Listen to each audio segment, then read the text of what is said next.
Assalamualaikum warahmatullahi wabarakatuh. Berjumpa lagi bersama saya Ahmad Khairul Fatah pada mata kuliah Pendidikan Pancasila.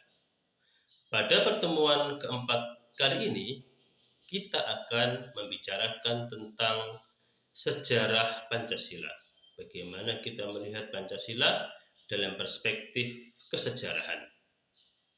Pertanyaan penting yang akan kita bahas dalam pertemuan kali ini adalah apakah Pancasila itu merupakan karya satu dua tokoh pendiri bangsa tertentu ataukah ia merupakan karya bersama seluruh komponen bangsa yang diterwakili oleh anggota-anggota BPUPK. Baik kawan-kawan sekalian, sebelum kita melanjutkan pertemuan kali ini, mari kita mulai perkuliahan kita dengan bacaan basmalah. Bismillahirrahmanirrahim. Semoga dengan bacaan basmalah itu kita mendapatkan ilmu yang bermanfaat, manfaat bagi kita, diri kita pribadi, bermanfaat bagi keluarga kita, bagi orang-orang sekitar kita, bagi agama, dan bagi nusa dan bangsa. Baik kawan-kawan sekalian, mari kita mulai pembahasan sejarah Pancasila. Pancasila itu kawan-kawan sekalian tidak lahir secara ujuk-ujuk, tidak tiba-tiba terumuskan secara matang seperti yang saat ini kita kenal dengan 5 silanya itu. Pancasila dalam perumusannya itu melalui proses yang panjang, melalui beberapa tahapan. Pada tahapan awal, Pancasila melalui tahapan perintisan atau fase perintisan. Setidaknya pada dekade 20-an, 1920, sampai kemudian dirumuskan di BPUPK dan disahkan di PPKI, itu banyak pergerakan-pergerakan kebangsaan yang mulai mendasarkan pergerakannya, organisasinya itu pada nilai-nilai yang kemudian termaktub dalam Pancasila. Dan nilai-nilai itu setidaknya seperti nilai kemandirian itu ditunjukkan oleh Syarikat Islam, Syarikat Dagang Islam kemudian menjadi Syarikat Islam. Syarikat Islam juga menggambarkan prinsip persatuan nasional karena saat itu Syarikat Islam mencakup seluruh anak bangsa dari lintas pulau, dari lintas suku.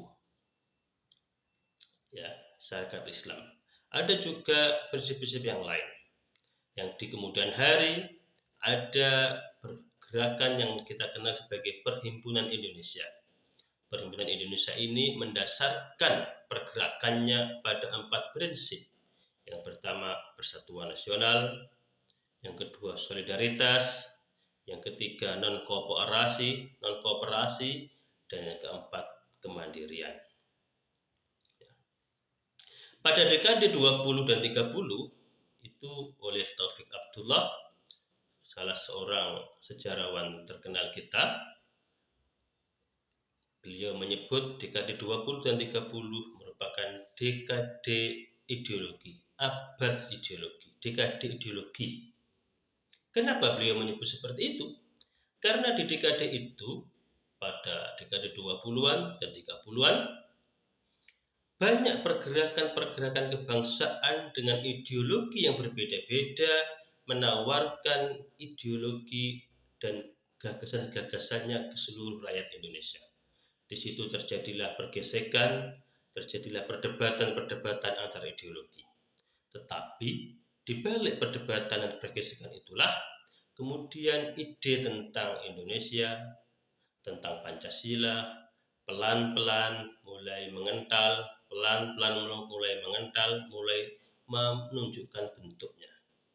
Nah, perdebatan antara ideologi-ideologi yang berbeda itu kemudian terwadahi oleh BPUPK, Badan Penyelidik Usaha-Usaha Kemerdekaan, Dokoritsu Jumbi Kosakai. Ini merupakan badan yang dibentuk oleh pemerintah kolonial Jepang untuk menyiapkan kemerdekaan Indonesia. Lah, di dalam BPUPK terjadi perdebatan antar kelompok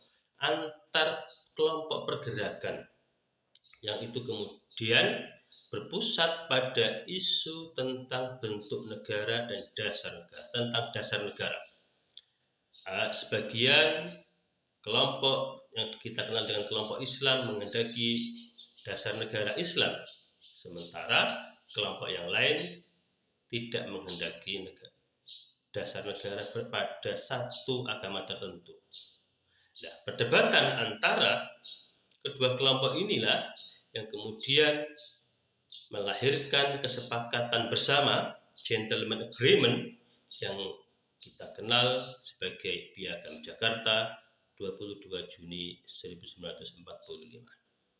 Ini kita sebut sebagai tahap perumusan. Tahap awal tadi adalah tahap perintisan, yaitu di periode ideologi. Kemudian yang kedua adalah tahap perumusan. Meskipun sudah disepakati adanya Piagam Jakarta, namun ternyata kawan-kawan, pada sehari pasca proklamasi kemerdekaan 17 Agustus, tepatnya tanggal 18 Agustus, terjadi perubahan lagi. Sila pertama dari Piagam Jakarta yang berbunyi ketuhanan dengan kewajiban menjalankan syariat Islam bagi pemeluk-pemeluknya digugat oleh sekelompok orang yang mengaku dari timur Indonesia. Akhirnya Bung Hatta melobi tokoh-tokoh Islam, terjadilah kemudian kompromi-kompromi, dan akhirnya 7 kata dalam Piagam Jakarta berubah diganti dengan sila dengan bunyi yang ringkas, ketuhanan yang Maha Esa. Tapi ingat, saat itu Bung Hatta menyatakan yang dimaksud dengan ketuhanan yang Maha Esa adalah tauhid. Jadi sila pertama dari Piagam Jakarta, ketuhanan dengan kewajiban menjalankan syariat Islam bagi pemeluknya, itu diganti dengan ketuhanan yang Maha Esa. Pergantian ini bukan hanya terjadi pada dasar negara Pancasila, tetapi juga pada beberapa pasal dalam batang tubuh Pancasila. Ya. Nah, meski sudah dirumuskan dan disepakati pada tanggal 18 Agustus di PPKI itu, dalam perjalanan bangsa kita, Pancasila mengalami beberapa kali perubahan. Ya, ada beberapa versi Pancasila. Ada versi Pancasila versi Republik Indonesia Serikat, ya, sebagai hasil dari konferensi meja bundar. Itu susunannya mirip seperti yang ada di dalam Pancasila yang kita kenal sekarang. Yang pertama, ketuhanan yang Maha Esa, peri kemanusiaan, peri kebangsaan, peri kerakyatan, dan keadilan sosial. Ada juga kemudian pasca RIS, kita ada UUD sementara tahun 50. Itu juga Pancasila, ada versi Pancasila tersendiri yang mirip juga, yang secara substansi tidak berubah, yaitu ketuhanan yang Maha Esa, kemanusiaan yang adil dan beradab, persatuan Indonesia, kedaulatan rakyat, dan keadilan sosial. Pada periode dekade 50-an sampai akhir 59, konstituante mencoba merumuskan dasar negara baru, UUD baru, namun kemudian ketika konstituante belum selesai, baru mengerjakan 90% pekerjaannya, Bung Karno mengeluarkan dekret Presiden 5 Juli. Dan kita kembali kepada pelaksanaan UUD 45 dengan Pancasila yang kemudian kita kenal seperti saat ini. Namun dalam konsideran dekret Presiden itu terbaca jelas bahwa Presiden Soekarno menempatkan Piagam Jakarta pada tempat yang sangat mulia, yaitu sebagaimana yang termaktub dalam kalimat di dekret itu. bahwa kami berkeyakinan bahwa Piagam Jakarta tertanggal 22 Juni 45 menjiwai Undang-Undang Dasar 45 dan merupakan suatu rangkaian kesatuan dengan konstitusi tersebut. Ini penempatan Bung Karno, bagaimana Bung Karno menempatkan Piagam Jakarta dalam tempat yang mulia.